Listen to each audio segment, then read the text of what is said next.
Friends, आज हम बात करेंगे जीटीएल इंफ्रास्ट्रक्चर के बारे में और साथ ही साथ हम लोग बात करेंगे एचएफसीएल लिमिटेड के बारे में। और ये दोनों कंपनी में एक कॉमन चीज है कि ये दोनों ही कंपनियां टावर की बिजनेस करती है और 5G के लिए दोनों ही कंपनियां जो है वो कमर कस चुकी है। तो एक बहुत ही बड़ा खुशखबर सामने निकल कर आ रहा है सरकार की तरफ से, जिससे आने वाले समय में ये दोनों ही कंपनी को हमें अच्छा खासा फायदा होता हुआ दिखाई देगा और ये दोनों ही कंपनी में हमें एक तेजी बनते हुए दिखाई देगी। तो वो क्या खबर निकल कर आ रही है, कैसे वो खबर ये दोनों कंपनी को हमें डायरेक्टली इनडायरेक्टली बेनिफिट करते हुए दिखाई देगी, तो इन चीजों को हम लोग जानेंगे इस वीडियो में। और साथ ही साथ दोस्तों ये भी जानेंगे कि GTL infrastructure as well as HFCL में हमें इन्वेस्ट करके रखना सही होगा या नहीं, इसका टारगेट क्या निकल कर आ रहा है। तो इन सारी चीजों को हम लोग कवर करेंगे इस वीडियो के माध्यम से। तो वीडियो को स्किप ना कर पूरा देखो ताकि आप चीजों को सही से समझ पाओ, अपनी एक खुद की इन्वेस्टमेंट डिसीजन ले पाओ। लेकिन दोस्तों मेरी आपसे एक ही रिक्वेस्ट रहेगी कि चैनल को सब्सक्राइब और वीडियो को जरूर से लाइक कर देना ताकि आपको इस तरह की अपडेट्स रेगुलर बेसिस पर मिलती रहे। तो चलिए फ्रेंड्स, वीडियो को स्टार्ट करते हैं। तो देखो दोस्तों, जीटीएल इंफ्रा जो है वो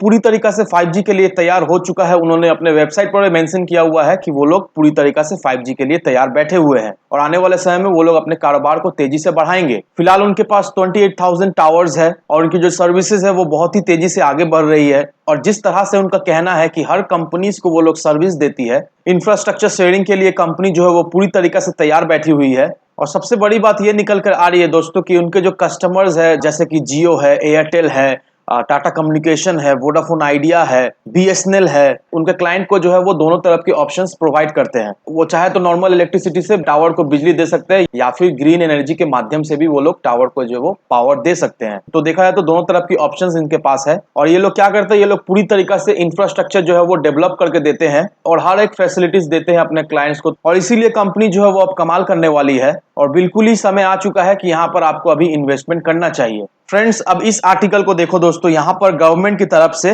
एक नई गाइडलाइन लाई गई है। अब 5G की तैयारी पूरी तरीके से हो चुकी है। सरकार जो चाहती है कि 5G के लिए स्मॉल सेल्स यूज की जाए और ये जो स्मॉल सेल्स है वो जो पोल्स होते हैं हाईवेज के ऊपर, रोड्स के ऊपर, उन पोल्स पर ये सारे स्मॉल सेल्स जो है वो लगाए जाएंगे या फिर कोई भी गवर्नमेंट बिल्डिंग हो या फिर प्राइवेट बिल्डिंग हो, इन बिल्डिंग पर भी लगाए जाएंगे। और ये जो स्मॉल सेल्स है वो बड़े टावर्स के साथ कनेक्टेड होंगे। मतलब जो टावर होते हैं वो टावर से सिग्नल ये स्मॉल सेल्स पर आएगी और ये स्मॉल सेल जो है वो मोबाइल्स को जो है वो सिग्नल भेजेगी। नहीं तो कभी कभी मे बी आप शायद इशू फेस किए होंगे कि कभी कभी ऐसा रिमोट एरिया होता है कि वहां पर सिग्नल मिलना मुश्किल हो जाता है, तो आपको टावर के करीब जाना पड़ता है। तो ऐसा 5G के साथ फेस ना करना पड़े, इसीलिए हर एक जगह में स्मॉल सेल्स जो है वो सेटअप की जाएगी, उसको बैठाई जाएगी पोल्स के ऊपर, बिल्डिंग्स के ऊपर, ताकि बड़े टावर से जो सिग्नल आए वो स्मॉल सेल जो है वो कैच करे और स्मॉल सेल से नॉर्मल मोबाइल को सिग्नल मिले। तो यहाँ पर जो है वो अब छोटे सेल्स लगाए जाएंगे, तो इसके वजह से जो है वो कारोबार बढ़ने वाला है। तो इसके वजह से कारोबार अब बढ़ने वाला है। तो 5G ऑप्टिकल्स का भी कारोबार बढ़ेगा और हम लोग अच्छी तरीके जानते हैं कि एचएफसीएल ऑप्टिकल्स भी बनाती है। तो देखा जाए तो इनके लिए जो है वो कामकाज वो बढ़ चुका है और गवर्नमेंट ने अपनी तरफ से कहा है कि जितनी गवर्नमेंट बिल्डिंग्स हैं उनको फ्री किया जाएगा। दैट मीन्स ये जो स्मॉल सेल्स लगाई जाएगी, अगर गवर्नमेंट बिल्डिंग पर ये स्मॉल सेल्स लगाई जाए तो वो फ्री ऑफ कॉस्ट में इंस्टॉलेशन होगा। तो अब देख लो दोस्तों, ये नई टेक्नोलॉजी आ रही है 5G के लिए इंडिया में। टावर्स के साथ स्मॉल सेल्स भी लगाए जाएंगे और ये जो स्मॉल सेल्स है वो छोटे छोटे पोल्स पर लगाए जाएंगे। तो इस तरह से आप देखोगे दोस्तों कि आने वाले समय में क्रिस्टल क्लियर टेक्नोलॉजी हमें मिलने वाली है। 5G से रिलेटेड कोई भी प्रॉब्लम ना हो कस्टमर्स को इन फ्यूचर, जैसे कि अभी फिलहाल कभी कभी होती है, वैसा कुछ प्रॉब्लम ना हो टावर से रिलेटेड। तो गवर्नमेंट पूरी तरीके से कोशिश कर रही है ये सारे चीजें कर ताकि एंड कस्टमर को कोई भी प्रॉब्लम ना हो और 5G स्मूथली रन करे। तो देखा जाए तो ये जो स्मॉल सेल जो बैठाई जा रही है वो एक तरह से सिग्नल बूस्टर है। जैसे अगर आप घर में राउटर बैठाए हो, वाईफाई राउटर बैठाए हो और समझ लो दूसरा घर में आपका सिग्नल नहीं जा रहा है वाईफाई का, तो आप क्या करते हो, आप एक एक्सटेंडर खरीद लेते हो। वो एक्सटेंडर जो है आप बाहर जाकर लगा देते हो। वो एक्सटेंडर से क्या होता है, आपका जो राउटर का जो सिग्नल होता है वो एक्सटेंड हो जाता है। एक्सटेंड होने से क्या होता है दोस्तों कि दूसरा घर में भी, जिस घर में आपका जो राउटर का सिग्नल नहीं पकड़ रहा था, उस घर में भी सिग्नल पकड़ना शुरू होता है। तो बस ये समझ लो स्मॉल सेल्स क्या है, स्मॉल सेल्स एक एक्सटेंडर है और टावर क्या है, टावर एक राउटर है। टावर से जो भी सिग्नल आएगा स्मॉल सेल क्या करेगी, वो एक्सटेंड करेगी ताकि सिग्नल में कुछ भी प्रॉब्लम ना हो और एंड कस्टमर को कोई भी तकलीफ ना हो और एक्सपीरियंस भी उनका अच्छा हो 5G से। और ऑप्टिकल फाइबर की जो बिजनेस करती है जैसे कि एचएफसीएल, उसके लिए भी देखा जाए तो एक नया दौड़ खुल गई है, क्योंकि स्मॉल सेल्स लगाने के लिए फाइबर ऑप्टिकल्स तो लगेगा ही और इससे एचएफसीएल का भी ऑर्डर बुक हमें मजबूत होता हुआ इन फ्यूचर दिखाई देगा। अब यहाँ पर देखो दोस्तों, यहाँ पर सबसे बड़ी बात ये निकल कर आ रही है है कि बीएसएनएल ने जो है वो कमर कस लिया है 4G के लिए। अब यहाँ पर देखो दोस्तों, बीएसएनएल की तरफ से बयान आया है कि बीएसएनएल जो है वो 1.12 लाख टावर जो है वो इंस्टॉल करेंगे 4G के लिए। और बीएसएनएल खुद से अपने टावर्स नहीं लगाएंगे, बल्कि वो लोग जो टावर शेयरिंग कंपनीज है उनसे टावर जो है वो लेंगे और वही टावर से अपना जो सुविधा है वो अपने कस्टमर्स को देंगे। तो ऐसे में देखा जाए तो मौका आ चुका है जीटीएल इंफ्रास्ट्रक्चर के पास। ऐसा मैं क्यों कह रहा हूँ दोस्तों, ये भी मैं आपको बताऊंगा क्यों जीटीएल इंफ्रास्ट्रक्चर को हमें बेनिफिट मिलते हुए दिखाई देगी।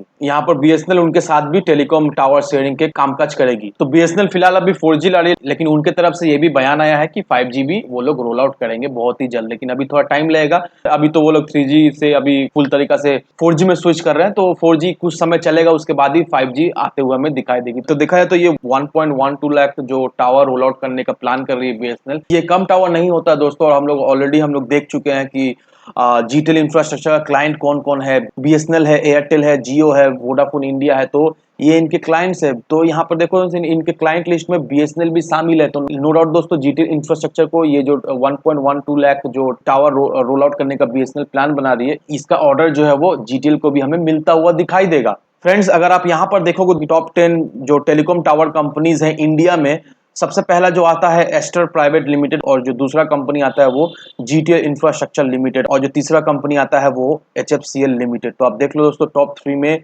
जीटीएल इंफ्रास्ट्रक्चर और एचएफसीएल लिमिटेड हमें top telecom tower companies India में हमें दिखाई दे रहा है। तो आप देख लो दोस्तों, कितना ज्यादा संभावना है जीटीएल इंफ्रास्ट्रक्चर में एज वेल एज एचएफसीएल में। जीटीएल इंफ्रास्ट्रक्चर और एचएफसीएल ये दोनों ही टावर से रिलेटेड कामकाज करती है। और साथ ही साथ दोस्तों, एचएफसीएल जो है वो फाइबर ऑप्टिक्स के बिजनेस में भी है। और देखा जाए तो दोस्तों, ये सारी चीजें टावर सेटअप करने में, कनेक्शन बढ़ाने में फाइबर ऑप्टिक्स बहुत ही ज्यादा लगती है।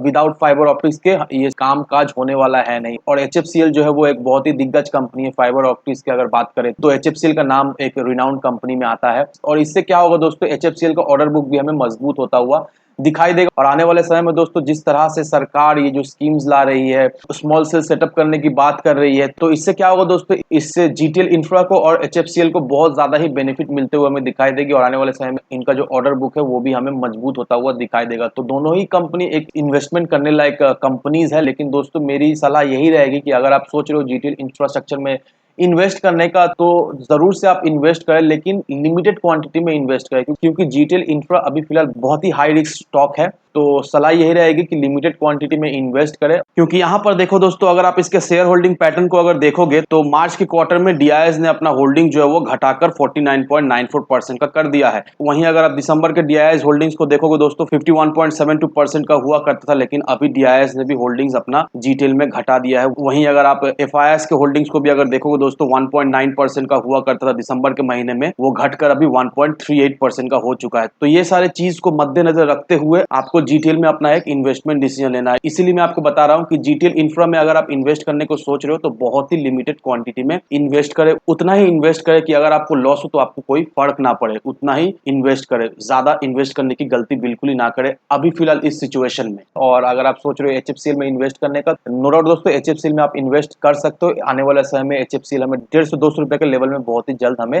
जाता हुआ भी दिखाई देगा। तो इन सारे फैक्टर को कंसिडर करने के बाद ही अपना एक डिसीजन लेना। लेकिन दोस्तों, मेरी आपसे एक ही विनती रहेगी कि विदाउट एनी डिटेल रिसर्च किए बिना कहीं पर भी इन्वेस्टमेंट ना करें। वीडियो अगर आपको पसंद आए तो लाइक शेयर सब्सक्राइब जरूर करना। तो चलिए फ्रेंड्स, मिलते हैं हम अगले वीडियो में।